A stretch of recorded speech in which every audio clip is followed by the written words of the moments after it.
C'est le premier livre que j'ai publié chez Maya. Et ce que je peux en dire, c'est qu'on a un accompagnement depuis le début du projet jusqu'à sa diffusion et sa promotion. Parce qu'en fait, si je suis ici aujourd'hui, je ne sais pas, on verra comment Corinne a vécu les choses, mais si je suis ici aujourd'hui, c'est parce qu'effectivement, les éditions Maya m'ont envoyé une liste de rencontres et de salons. Et puis j'ai vu Mortagne-sur-Gironde, qui est une région que je connais bien, puisque non loin d'ici, Royan, Méché, etc., c'était un endroit de vacances, puisque au départ je suis d'Angoulême, et avec mes parents, on allait faire du camping sur la côte, non loin d'ici. Et alors, moi ce qui m'intéressait, c'est que justement, les nouveaux nains magiques, le thème c'est l'eau, on va en parler, et vous allez nous expliquer, parce que vous êtes à la fois du domaine scientifique, mais aussi vous nous proposez des nouvelles autour du thème de l'eau, ayant trait quand même à toute cette symbolique, je dirais pas, il y a eu la sorcière, mais je pense à un peu la sorcellerie, un petit peu l'envoûtement qu'il peut y avoir autour du thème de l'eau. Comment ça se fait ça? Il y a deux Patrick Matagne ou il y a un seul Patrick Matagne? Oui, allez, il y en a. Comment tout un chacun, il y a plusieurs personnes. Mais effectivement, moi j'ai une carrière universitaire et je suis habitué à écrire des choses très contraintes avec des notes de bas de page, etc. Et là, écrire pour moi dans le domaine, je veux dire, les littératures de l'imaginaire, puisque j'ai eu un premier roman de science-fiction et ici un recueil de nouvelles fantastiques, c'est une libération, parce que là, on peut donner libre cours à son imagination. Et effectivement, pour les nouveaux nains magiques, il y a Mélusine. Il y a Mélusine qui a sévi pas très loin du côté de Châtelaillon et en Aunis et Saintonge. Et l'inspiration, c'est effectivement des contes, des légendes. Il y a une déesse égyptienne, Sekhmet, qui n'est pas très connue, les enfants de Neptune, qu'on appelle des Neptunis, etc. Bon, autour des salamandres. Et effectivement, vous avez raison, un des personnages récurrents des 8 nouvelles, c'est l'eau. La mer, un lac, des torrents impétueux, qui sont à l'origine de drames ou d'histoires ou de fantaisie, je dirais, ou de rencontres entre des personnages. Et on passe du rationnel à l'irrationnel, au surnaturel. Et là, effectivement, il faut chercher les explications ailleurs que dans le domaine scientifique qui m'est familier, effectivement. Si quelque part ces histoires elles font partie de votre culture un petit peu quelque part depuis longtemps. Oui, non? tout à fait. Enfin, oui. Tout ce qui est de l'ordre de la science-fiction, de l'imaginaire, du fantastique, j'en dévore depuis que j'ai 14-15 ans, quoi. Donc ça fait quelques décennies quand même.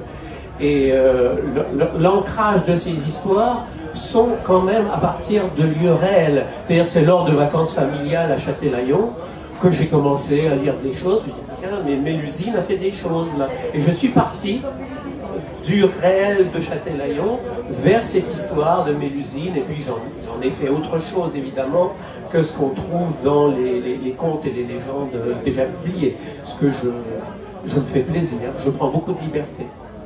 Bon, alors une question directe, est-ce que c'est une eau meurtrière ou une eau salvatrice, ou les deux? Est-ce que c'est finalement une eau bénéfique ou une eau qu'on découvre? Un peu tout? Et les deux? Les deux. Tout dépend du contexte, des personnages, et voilà, oui, elle peut être effectivement curative, salvatrice, ou effectivement tout à fait maléfique. Mais comme beaucoup de mes personnages mythologiques, les Neptunis, par exemple, les enfants de Neptune, sont des bambins imaginaires qui peuvent être absolument adorables ou terriblement néfastes. Ah, d'accord, bon, il faut s'en méfier. Bon, alors, comme on est dans un pays de pierre et d'eau, méfions-nous. Mortagne, nous sommes village de pierre et d'eau, attention. Hein. On a de l'eau, on est entouré d'eau, là, partout, méfiance. Et qu'est-ce que je veux dire? Pourquoi des nains, alors? Parce que bon, le titre, oui. Le lecteur lambda, il est interrogé, il se dit quoi? On parle des nouveaux nains, pourquoi des nouveaux, d'ailleurs? Là aussi, au départ, c'est une situation de week-end en famille au bord d'un lac, où je me suis amusé à relire les contes de Grimm. Et il y a un des contes de Grimm qui s'appelle Les Nains Magiques. Et donc, je suis parti, enfin, j'ai laissé libre cours à mon imagination à partir des nains magiques, d'où le titre du recueil Les Nouveaux Nains Magiques, où effectivement les nains magiques à la manière de, c'est-à-dire qu'il y a une ou deux nouvelles qui s'inspirent d'idées de contes de Grimm. Et c'était le point de départ en fait de 2 des nouvelles, et les 6 autres sont allés chercher ailleurs, dans d'autres mythologies ou d'autres personnages plus ou moins inventés. D'accord, très bien. C'est formidable. Et donc là actuellement vous vous consacrez pleinement à l'écriture, je dirais l'écriture libre, et vous avez un petit peu stoppé vos activités de recherche et de transmission. Non, pas du tout. Enfin, vous disiez qu'il y a 2 Patrick Matagne. Il y a toujours le Patrick Matagne, chercheur, je trouve ça passionnant, qui communique dans des colloques très sérieux. Ouais, c'est incroyable.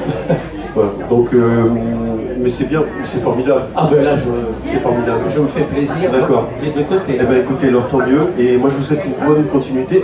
Je pense qu'il y aura encore d'autres Patrick Matagne en préparation. Voilà. On est là. Oui, je viendrai en reparler l'année prochaine. Ah ben c'est génial. C'est génial. Merci beaucoup. Merci beaucoup Patrick. Et qui se lance, si fragile pourtant, se mêle sans soumission à la fleur des passions. Explosion de couleurs émue de tant d'ardeur,